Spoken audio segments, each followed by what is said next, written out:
নমস্কাৰ বন্ধু বান্ধৱীসকল, পুৰবীজ ব্লগলৈ আপোনালোকক পুনৰবাৰ স্বাগতম জনাইছোঁ এটা নতুন ৰেচিপিৰ সৈতে। এতিয়া কচুৰ ছিজন, মানুহৰ ঘৰত প্ৰায় কচু থাকে। মই আজি তাৰে এটা ৰেচিপি বনাব লৈছোঁ, সেইকাৰণে ভাবিলোঁ আপোনালোকৰ লগতো মই শ্বেয়াৰ কৰোঁ। মই কচু, মচুৰ দালি, গাজ টেঙাৰ সৈতে মাছৰ এখন তৰকাৰী বনাব লৈছোঁ।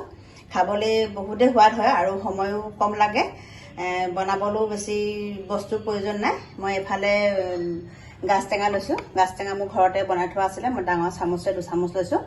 গাজ টেঙাৰ সলনি আপোনালোকে ঔটেঙাও দিব পাৰে, কিন্তু গাজ টেঙাৰ সোৱাদটো বেলেগ এটা হয়, সেইকাৰণে মই আজি গাজ টেঙা ব্যৱহাৰ কৰিছোঁ।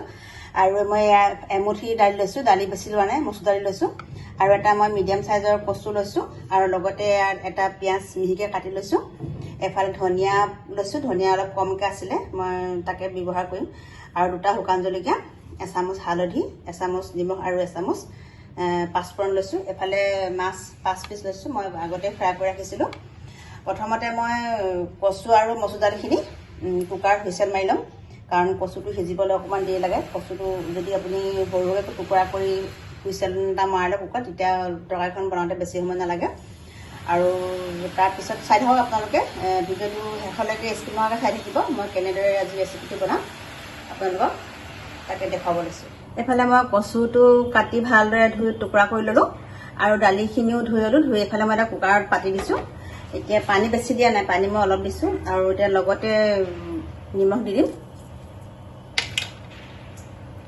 হালধি মই এতিয়া অকণমান দিছোঁ, পিছত আকৌ ব্যৱহাৰ কৰিম।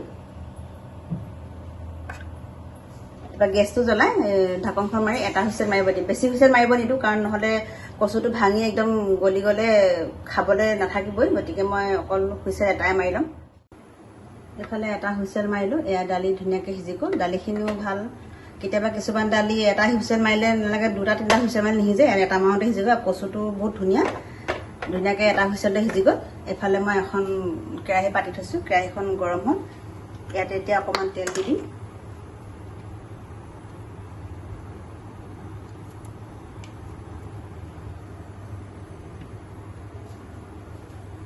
তেলখিনি গৰম হোৱাৰ লগে লগে মই ইয়াত প্ৰথমতে শুকান জলকীয়া 2টা দি দিছোঁ।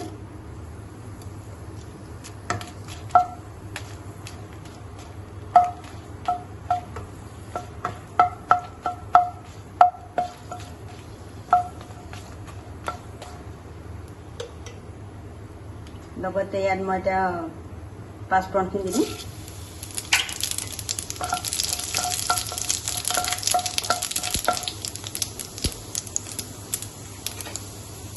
এতিয়া কাটি থকা পিঁয়াজটো দি দিম।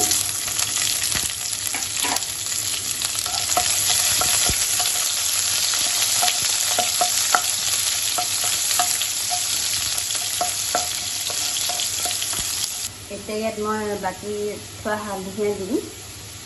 হালধি মই দালিত কমকৈ দিছোঁ, পানী বইল কৰোঁতে ইয়াতে অকণমান দি দিছোঁ। এইখিনি ভজা হৈ গৈছে, মই এতিয়া ইয়াত গাজ টেঙাখিনি দি দিম। এতিয়া গাজ টেঙাখিনি অলপ ভালকৈ ভাজি ল'ব লাগিব।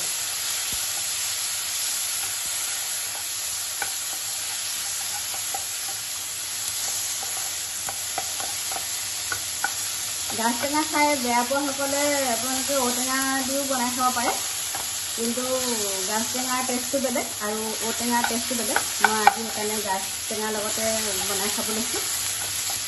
গাজ টেঙাখিনি ভালকৈ ভাজি ল'ব, যাতে ইয়াৰ কেঁচা ভাৱটো নাথাকে। গেছটো অলপ কমাই ৰাখিব।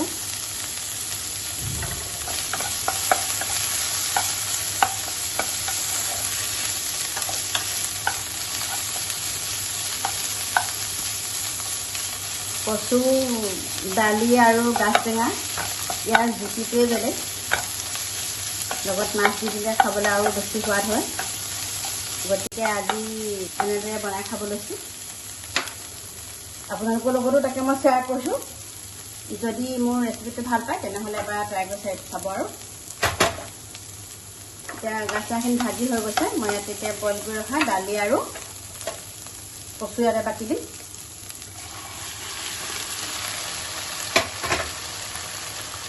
পানী অলপ দি দিব লাগিব। পানী মই একদম অলপমান দি বইল কৰিছিলোঁ কুকাৰটো আফালি। তাতে পানী অলপ দি দিব। এতিয়া গেছটো বঢ়াই দিব, কাৰণ এইখিনি অলপ উতলিব লাগিব।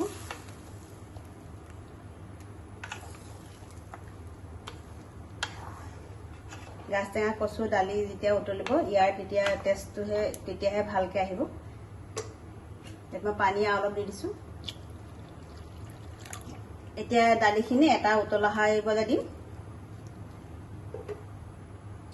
ঢাকনখন মই লগাই দিম। দালিখিনি এতিয়া এটা উতল আহিলে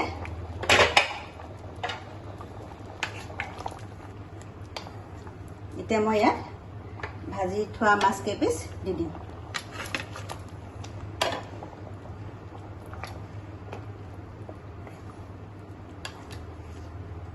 এতিয়া আকৌ এবাৰ উতলিবৰ কাৰণে ঢাকনটো লগাই দিম।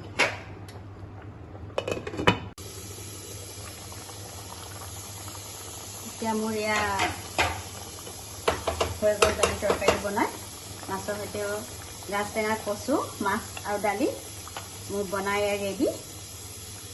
এতিয়া মই ইয়াতে অলপ ধনিয়া দি দিম। ধনিয়াখিনি মোৰ কম হ'ল, আৰু অলপ কেইটামান হোৱালে ভাল আছিলে, অলপ কমকৈ আছিলে ধনিয়া।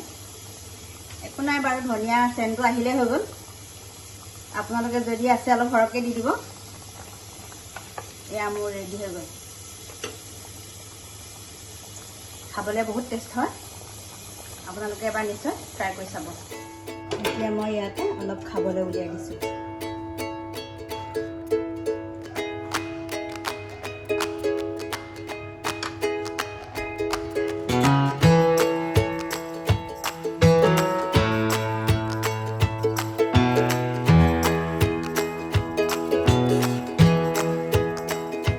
ভিডিঅ'টো শেষলৈকে চাই থকাৰ বাবে ধন্যবাদ।